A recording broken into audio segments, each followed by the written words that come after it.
I'm now going to talk about echelon form, reduced row echelon form, and elementary row operations on a matrix. Recall that a matrix is a two-dimensional array of real or complex numbers. We'll be using real numbers for a long time now. And a matrix has dimensions m by n if it has m rows and n columns. Rows are read across and columns are read up and down. Okay? A matrix, by definition, is in row echelon form. I'll usually just say echelon form if any row consisting entirely of zeros lies below any row with non-zero entries, and the leading entry in any row is to the right of the leading entry of the rows above it. Now, the leading entry in a row is the leftmost non-zero entry, okay, if it exists. Now, let's take some examples of this. Okay, let's do this. Let's take this matrix here. Now, this doesn't necessarily have to be an augmented matrix, though in the beginning that's what we will be concerned with. Here are the entries for this matrix. Okay, let's talk about its dimensions real quickly. There are two rows. Rows are read across. There's the first row, there's the second row, and then, so this is a 2 by, okay, and then 1, 2, 3 columns. So this is in fact a 2 by 3 matrix. Okay, we usually start reading the matrix in the upper left hand corner like reading a book. All right. Now we want to ask ourselves, is this matrix in row echelon form? Okay, well, we'll see here. Well, there's no rows consisting entirely of zeros, so number one is vacuously true up here. Okay, but let's look at the second one. The leading entry in any row is to the right of the leading entry in the rows above it. Okay, let's see if that's true. Let's take the leading entry in the first row. There's the leading entry in the first row, right? That's the first entry. Okay, now the first entry, let's just leave that there. That first entry, that's the leading entry. That's the first non-zero element in that row. Okay, the first non-zero or leading entry in the second row is that guy right there, the -3. Is it true that the leading entry in the second row is to the right of the leading entry of all the rows above it? And the answer is no. So this is what? Not in reduced, or no, I'm sorry, it's not in row echelon form. Okay, so this is not. Let's take a second example. Go like this. This will have the same dimensions as the other one. Let's go read across. We have 2, 1, 3, and then 0, -1, 4. Okay, let's go ahead and identify the leading entries in each row here. There's no row consisting entirely of zeros, so we don't need to worry about number 1 up here. Let's go like this. There's the leading entry in the first row.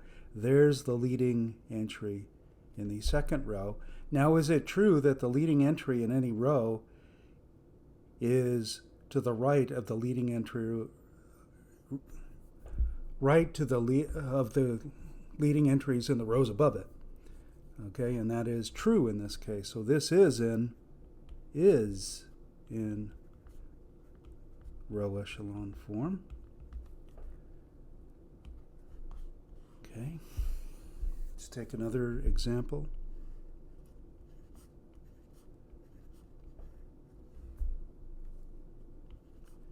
And you can see pretty clearly that this is what is not in row echelon form, or echelon form is not in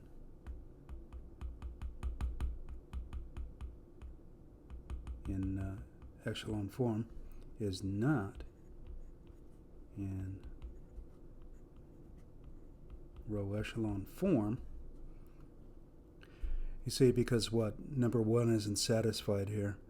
That row consisting entirely of zeros is not below all the rows with any non-zero entries. Okay, so that's not going to work. Okay, so that's not in row echelon form either. Okay, the last one. Let's think about this one.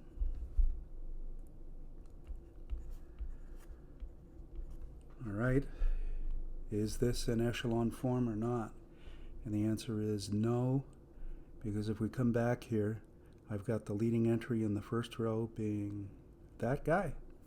The leading entry in the row below it, the second row, is that guy. This guy is unfortunately what? Actually to the left, not to the right of this guy right there. So this is not in row echelon form either. I should just be saying echelon form. That's what I'll be doing from now on, hopefully. Okay? All right, that's not really difficult here. Let's go on and let's talk about reduced row echelon form. Okay, a matrix is in reduced row echelon form or reduced form if, first of all, the matrix is in echelon form, so it's got to satisfy those two conditions mentioned previously, and it also has to satisfy the following condition.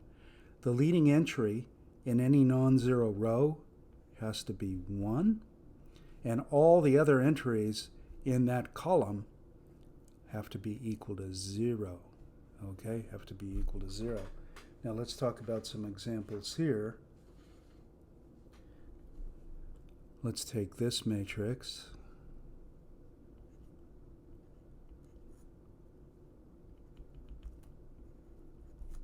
One, 4, 5, reading across, 0, 1, 3.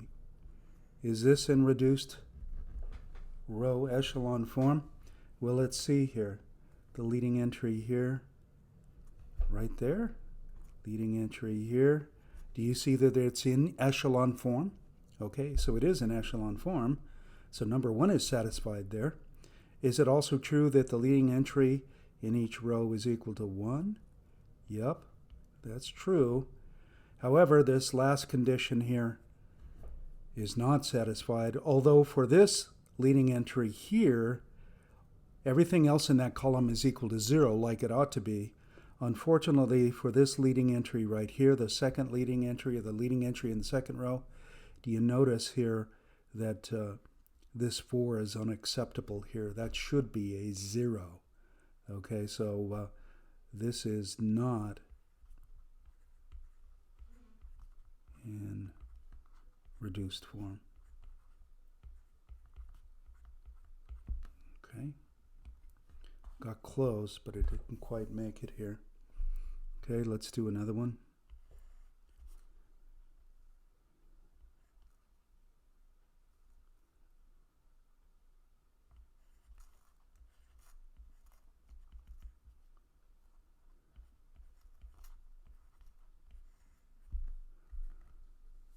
Okay.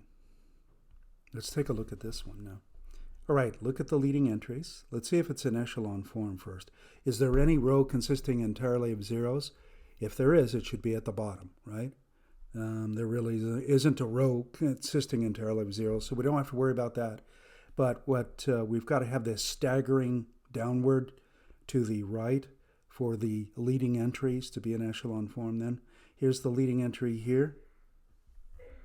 Okay. Leading entry here, leading entry here.